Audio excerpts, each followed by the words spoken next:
So we know what happened on Sunday between 1 o'clock and 4 o'clock. It was an embarrassment.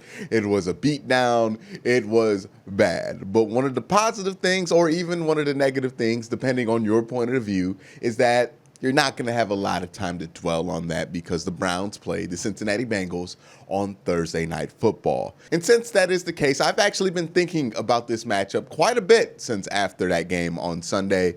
And I actually think that this game this week against the Cincinnati Bengals is absolutely a must-win game. Why? Well, let's talk about it.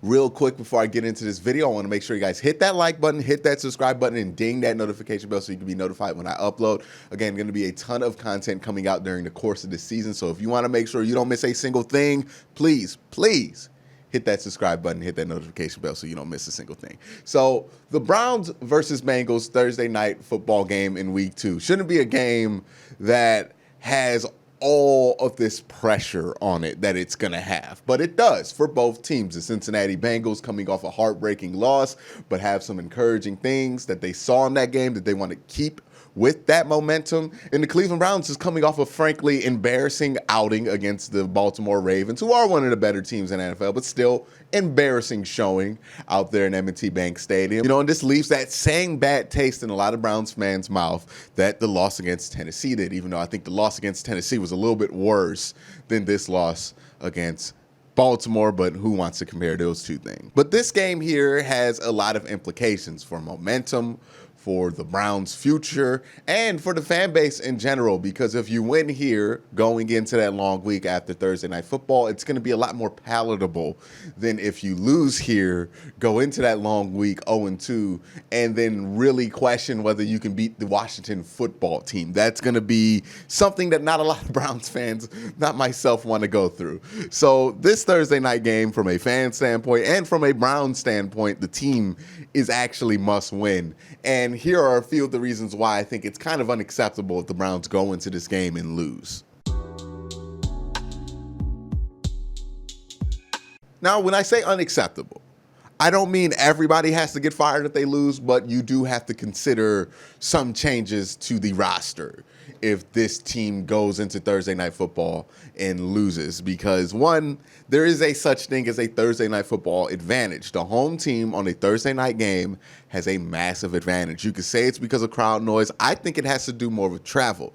And now you might say, Quincy, Cincinnati plays in Ohio. How's the travel really going to affect them? Well, the Browns played Pittsburgh, which is actually closer to Cleveland on Thursday Night Football at home last year, had their best outing in that game. The Browns tend to have their best outing in their home Thursday night football games because that is a good environment for a team to have a good outing. Home on Thursday night football usually means a win like 80% of the time, I think the stat is. What happened last week against Baltimore, one happened against Baltimore and happened on the road.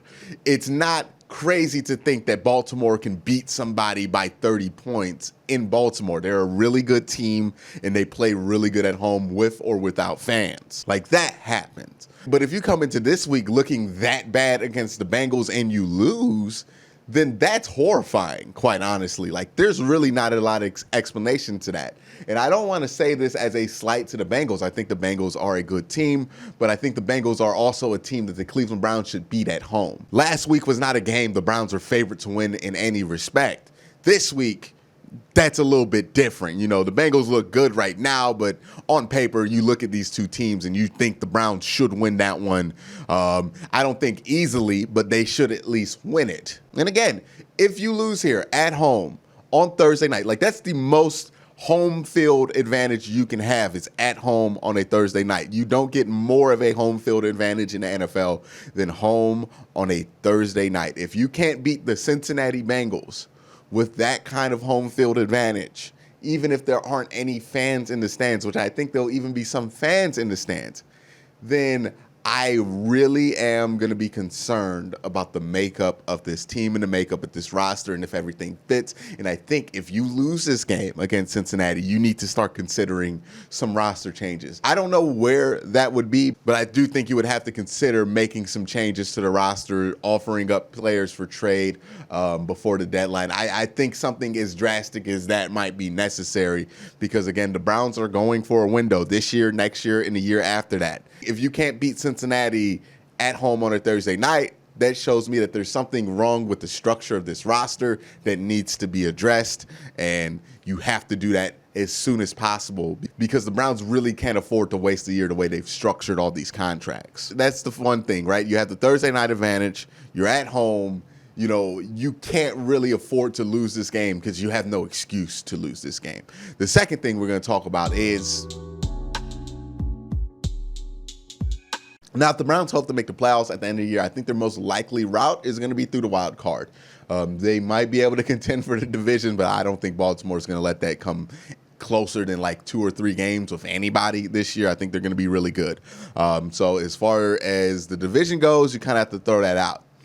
Now you have to look at some of the wild card tiebreakers because, as Browns fans know, you can go 10-6 and miss the playoffs. Now, why would a game like this against Cincinnati count double when you're not really looking to win the division, but you want to get some of those wild card tiebreakers? Well, here's why. The AFC North plays the AFC South this year. If there's one division in the AFC that's going to have multiple wild card contenders, it's going to be the AFC South. They have Indianapolis, they have Tennessee, and they have Houston, who all should contend for a playoff spot. You know Houston or Tennessee is probably going to make the playoffs, and then you know Indy is going to be competing for that spot like they usually do. So you know those 3 teams are going to be contending. You also have a good feeling in the AFC North that a lot of people think the Pittsburgh Steelers are going to contend for a wild card. The Browns are hopefully going to be able to contend for a wild card. You also have the Bengals, who might be able to contend for a wild card, and you know the Ravens are going to win their division.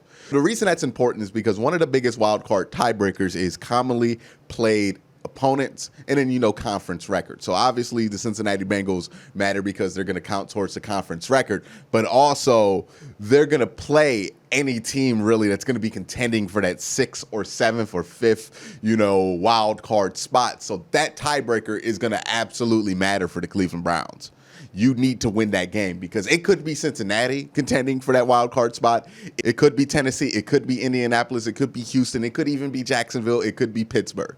You're going to need as many wins in the AFC and with your division because those wins count double when it comes to the tiebreaker. So you need that still. It still has to be treated as a double game as any division game would.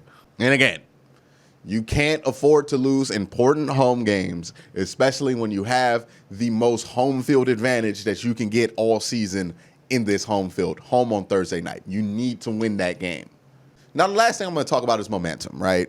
Because momentum can be this thing that can be overplayed, but I think sometimes it's important, sometimes it's not. I think in this case, it's important because this momentum, when you lose week 1, goes down. People lose interest in the fan base. People are angry. You know, it does the same thing within the team. In the locker room, people start spiraling and things get out of control. A win here can change that because the biggest example of this is the 2007 Browns. Got beat by almost the same score by Pittsburgh that year, right? I think it was like 35-7. This year it was like 38-6. So got beat down by Pittsburgh week 1. Everybody was down on this team. They cut Charlie Fry or they traded him to Seattle. And things looked bad. It looked like same old Browns. And then all of a sudden in week 2 against Cincinnati, this offense just exploded. The same thing can happen this year for the Cleveland Browns. This offense can explode. You can end the season 10-6. I think if you're 10-6 with this schedule that you have, playing all of these teams that are going to be competitive in that wild card race, you're going to have to, by default, win some of these tiebreakers in order to make it. And that's the case for the Cleveland Browns. This could be a lot like 2007, right? The defense really isn't that great. There's a lot of holes in the secondary. There's some issues there, but the offense can be spectacular. And that could be the case. Like this one win going into a long weekend can be that case, but it can also go downhill very fast if you don't win this game. So for the Cleveland Browns, I think the pressure's on. You need to win Thursday Night Football, not put up a good showing, not put up a good fight. No, you need to win this game against Cincinnati. And hopefully you go into it looking good, because that game in week 2 on Monday Night Football against the Jets, you won it, but you didn't look good. And I don't think this Bengals team is anywhere near as bad as that Jets team. I think they're a better team than that. So I don't expect them to blow out Cincinnati, but I do expect them to win, and they should win, and they have to win, because you're not going to have the amount of advantages that you're going to have this week, Thursday Night Football home game. You have to win that one. So that's why, in my opinion, this is a must-win game for the Cleveland Browns in week 2. Let me know your thoughts down in the comment section below. Do you think this is a must-win game, or do you think I'm blowing it out of proportion? Let me know your thoughts down there. But again, guys, thank you guys for watching. Have a great day. Have a good night.